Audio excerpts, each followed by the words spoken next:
In this week's episode of Pop Culture Weekly, I talk to the one and only Seth MacFarlane. Let's go! Welcome to Pop Culture Weekly with Kyle McMahon from iHeartRadio. Your pop culture news, views, reviews, and celebrity interviews on all the movies, TV, music, and pop culture you crave weekly. Here's Kyle McMahon.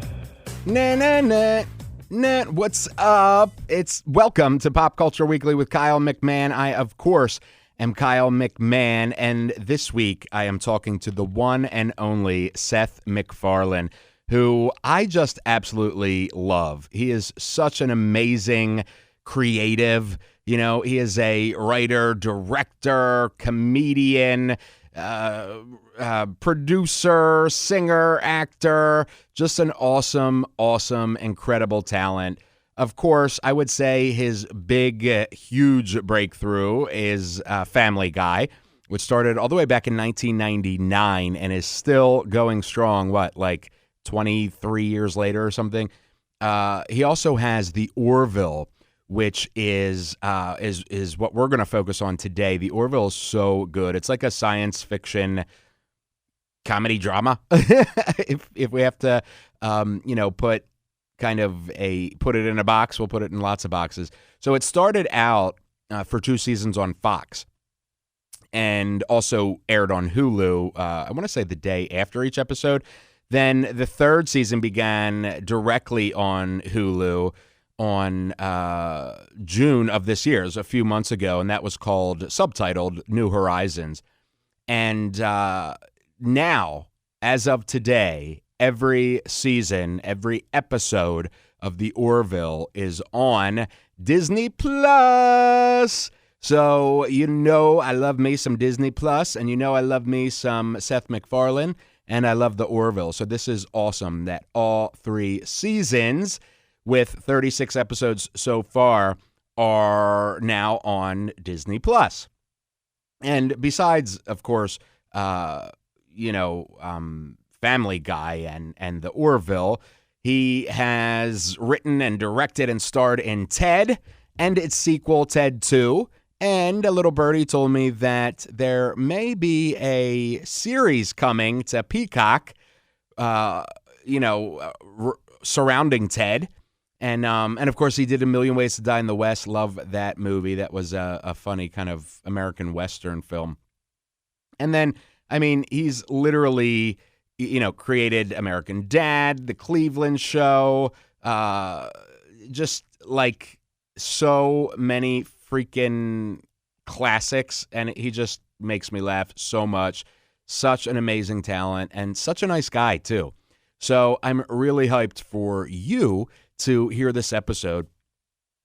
As a side note, I have been working on, which you have heard me talk about, this series for the last year called Death, Grief, and Other Shit We Don't Discuss, which, was my way to, my mom passed away from pancreatic cancer last year, and I needed to do something with all of that energy and anxiety, and I found myself, kind of going on a downward spiral, and I decided I need to do something with this energy or it's going to get worse, and then I don't want it to get totally out of control and go to a place where I don't want to be mentally, right? So I started this show called Death, Grief, and Other Shit We Don't Discuss, where I went around the country and literally talked to, the foremost experts on death and grief and dying and complicated grief and the afterlife and spiritualism and death rituals and all of that stuff.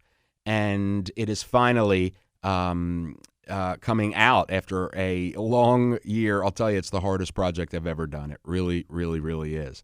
And the trailer is up now, so I'm really excited for it. I'm terrified for this to come out because it's so deeply personal, and I want it to do well, and I want it to help people. That was, the biggest thing for me was that if I'm going to do this, it needs to help other people going through what I'm going through.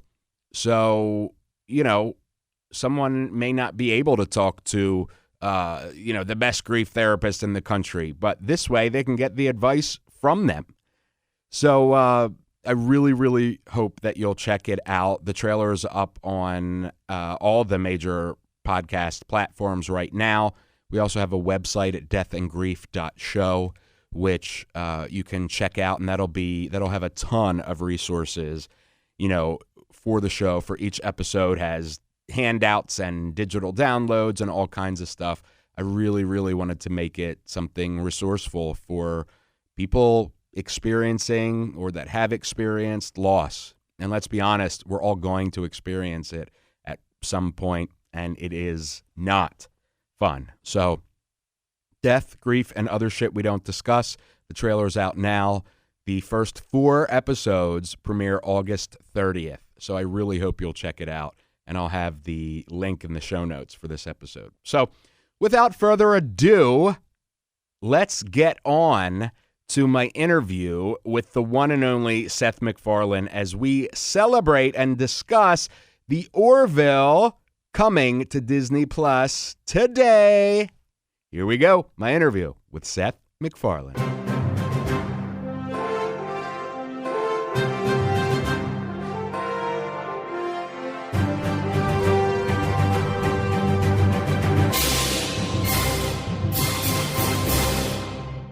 So welcome. Thank you so much for speaking with me. I am so excited to talk to you about the Orville. How are you doing? Good. How are you? I'm doing well, thank you. I am loving that that there is this current season of the Orville, and we're getting more, right? We will find out. We will find out whether we're getting more. We hope. It remains to be seen. We just finished our run on Hulu, and we're about to start our run on Disney Plus. And if it does well and people like it, then the likelihood of more increases. So we're just kind of waiting right now. Yes, and I love that it was picked up by Disney Plus. But if we could go back a little bit. The Orville seems like such a love letter to so many like classic sci-fi things, especially I would say Star Trek. Is that how you conceived it? I mean, it seems like you're just a fan, and this is like a creative, devoted love letter. Yeah, I mean, I was a sci-fi fan growing up. It's no secret. I watched Star Trek. I watched The Twilight Zone. I watched Buck Rogers. I watched, all of the shows, good and not so good, that were offered to me at the time. But yeah, I mean, this show originally was really conceived to be a sci-fi dramedy, a sort of a mash in space with true science fiction stories that were then sprinkled with a garnish of jokes. And it became pretty clear pretty early on that the show really wanted to lean into its characters. It really wanted to lean into the sci-fi and less into the comedy. And certainly the comedy is still a part of it. But if you're doing a feature film, it's a lot easier to walk that line than it is with television. With television, you want your audience to keep coming back week after week, and the stakes have to be real. And if the stakes are real, a character can't necessarily be, burglarizing that urgency with a bunch of jokes. So it took us a minute to find the tone, and I think by close to the end of season 1 and through most of season 2, we had kind of locked into what that was. Yeah, and I think that when I started diving into it, I just fell in love with the characters. I think it's such a character-driven show, and I think a lot of that is lost today in so many things, especially with our kind of culture where everything is 30 seconds. It seems like on TikTok and everywhere else, that it's nice for me to see a sci-fi show that is not afraid of developing these people that ultimately we fall in love with. Yeah, a lot of the sci-fi that's out there, at least a lot of the big budget sci-fi, which fortunately we were in that camp this season at least. A lot of that sci-fi really does lean into the action. It leans into the battles, the space opera, as it were. And I don't see enough of what you're talking about. Shows that really let their characters be the central focus, and shows that aren't afraid to be a little small from time to time in certain episodes to allow those character stories to develop. It doesn't all have to be shoot 'em ups and explosions and pew pews, as the fans like to say. But so I think that's what separates us. I mean, look, it's a crowded landscape, but to me, that's what's always separated us from the pack, is that we are unashamedly a character-based show. We're not a premise-based show. We're not a visual effects-based show, although our visual effects team is phenomenal. But at the end of the day, it really is always about the people. No matter how big that story gets, no matter how big the scope gets, there has to be an anchor that is that's human. Absolutely. And, one of I would say, my top two favorite shows of all time is The X-Files. And that was very similar to what we're talking about, in that it did have, some big budget stuff, but at the heart of it was these characters that we loved, Mulder and Scully. And to me, that's what makes it so lovable as a show. For the Orville as well, it comes down to the characters, and that's rare, and I love that about it. Yeah, you can't really sustain a show for too long if you don't have that element, particularly nowadays, where visual effects and action are not look, they're fun to watch, but they're not as mind-blowingly impressive as they once were, because anybody can do it. There's so many shows that do it really well, and you kind of have to go back to the basics. All right, why do we tune in, really? What are we really there to watch? We're there to watch stories about people, and that is something we try to constantly police ourselves on. And I love that, and I think it's been rewarded by excellent work, and everybody loves the show that watches it. And it's funny you say that about the effects. My godson is 15, and now it's like, oh, Uncle Kyle, I took a photo of you, and now you're like flying a unicorn or something because he just did it on his iPad. Phone. Yeah, exactly. And I'm like, wait, I went to school for 4 years and paid a lot of money to be able to do that, and mine looks horrendous. And here you are with your phone doing it. So for you, so you're such a there are so many facets of Seth as an artist, from writing and acting and singing and directing and producing and all of this stuff. What makes you, like, for the Orville, how do you decide, I want to be involved in this capacity with this show? I want to play this part in this, or, I'm too busy right now. Like, how does that all work for you when you're juggling so much? It's you just manage it all. You juggle it all. I mean, I have to, I've always been the kind of person who has to very carefully attend to all facets of a production. I can't really half-ass anything. The scripts are important, the direction is important, the casting is important, the design work is important. I try to stay really heavily involved in as much of it as I can. As far as the acting of it all, I mean, look, it's just more fun. to play on, to play in that world than it is for me to just kind of,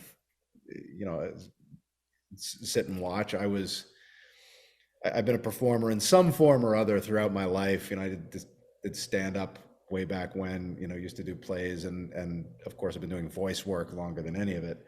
But you just find that balance, and Some days it's harder than others, but once you're in, and you got to get it all done.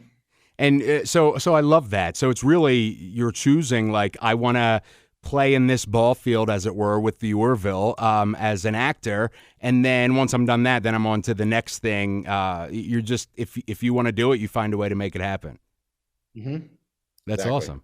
And so, and how does that work for you regarding, like, so you're done with, this current season of the Orville. Are you already thinking about next season, or are you like, all right, I got to cut this off for now and move on to the next project, and then in 6 months I'll deal with, you know what I mean? How does that work for you?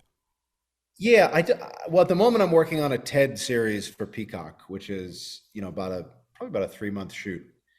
But yeah, I mean, I haven't really thought in too much. I've had wisps of ideas about what a season 4 might be, and threads of stories that we've set up that would seem logical stories to expand and to elaborate on. I haven't really allowed myself to think too deeply about it, because if it never happens, then I don't want to get excited about something and then not have it come to fruition. But so we're in a little bit of a state of limbo, and it's really, I mean, in a weird way, it feels like the second time in my career that I've worked on something that I've watched develop a really enthusiastic, intense, loyal following. And then, with Family Guy's case, it eventually the rest of the world discovered it. Right. With luck, the Orville could have the same fate. I mean, it's I still feel like we are in that phase where people just don't know it's out there, and the ones that do are just I mean, they're with us every step of the way. Their enthusiasm is just matches any production I've ever worked on in my career. So I think the move to Disney Plus is going to be significant for us. I hope it's going to be significant for us, because I do think that when people discover the show, they almost invariably are surprised by what it is. I think, look, there are people out there who think we're still a sitcom, right? which couldn't be further from the truth. So it takes a minute, but I'm happy to be patient.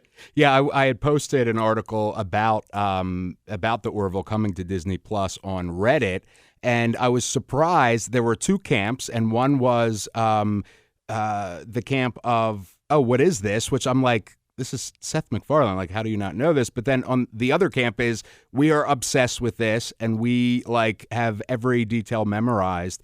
But there was like, it was either or, you know what I'm saying? It was either like really super fan. Exactly. Yeah.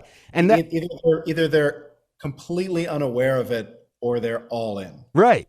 Which is, it really, in my opinion, is a good place to be in, because it's not, oh, we watched it and it sucks. It's, oh, we either freaking love this thing, this is amazing and so fresh and all that, or it's, oh, I didn't hear about this project of his. Like, when is it coming on Disney Plus? You know what I mean? That's what happened with Family, in such a different way. That's what happened with Family Guy. It's just it just sometimes takes a minute, and I've suspected since we started that might be what happens with this show. I hope it is, but you never know.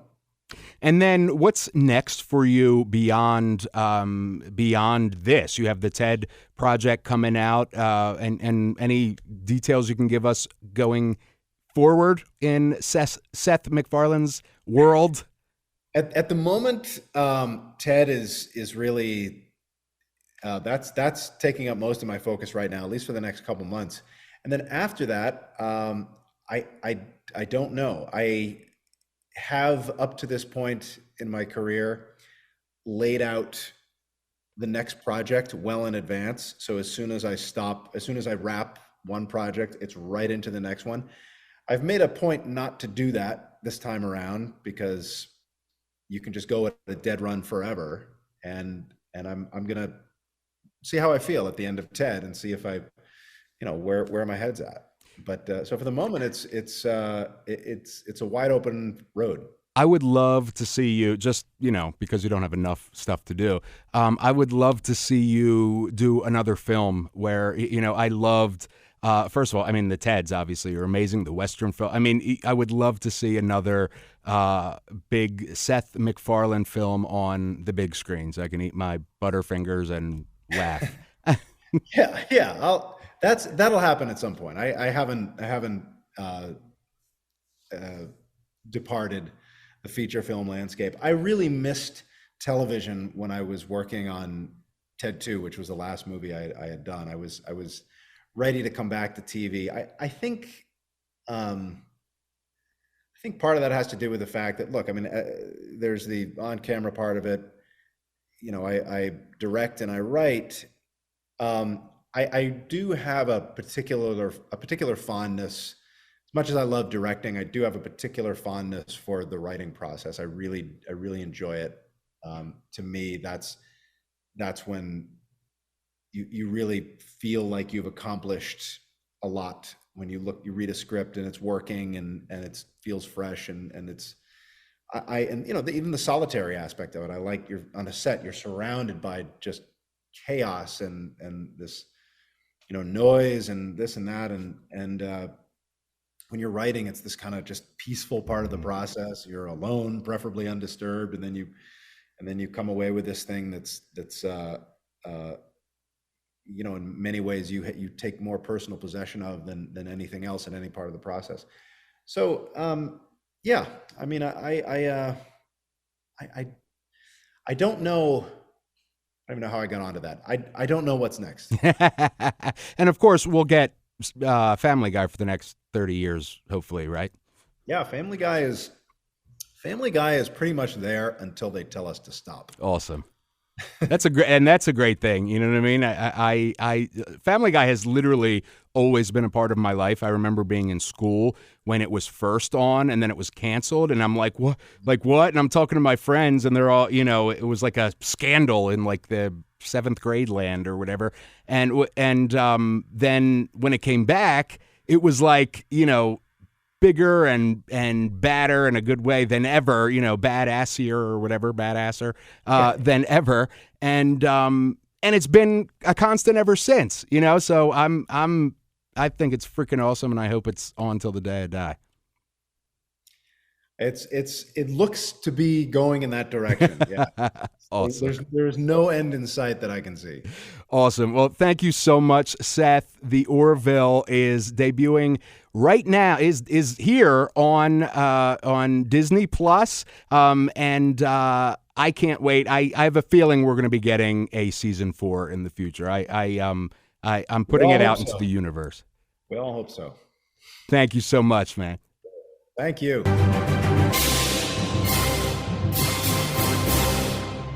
Love Seth. Such an incredibly talented guy.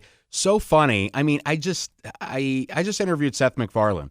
I freaking have loved him forever. How can you not love Family Guy, or American Dad, or any of the shows, or The Orville? If you have not watched The Orville, you've got to watch it. It is right now on Disney Plus, all 3 seasons. It is just so good. And I'm telling you, you'll love it. It is really just one of those shows that, watch the first few episodes and then you're going to be as obsessed as I am. And everybody else talking about it on, Twitter and Facebook groups and everywhere, Reddit. So The Orville right now on Disney Plus, all 3 seasons. All right. So that is our show for this week. I really hope you enjoyed it. The one and only Seth MacFarlane. Love that. So, all right. I will see you next week. Check out deathandgrief.show. We've got some really, really cool surprises for you in regards to Pop Culture Weekly coming up over the next few months, which I'm really excited about and can't wait to share with you. And I will just as soon as I'm allowed. But in the meantime, I will see you next week. I love you. We out. Thank you for listening to Pop Culture Weekly. Hear all the latest at popcultureweekly.com.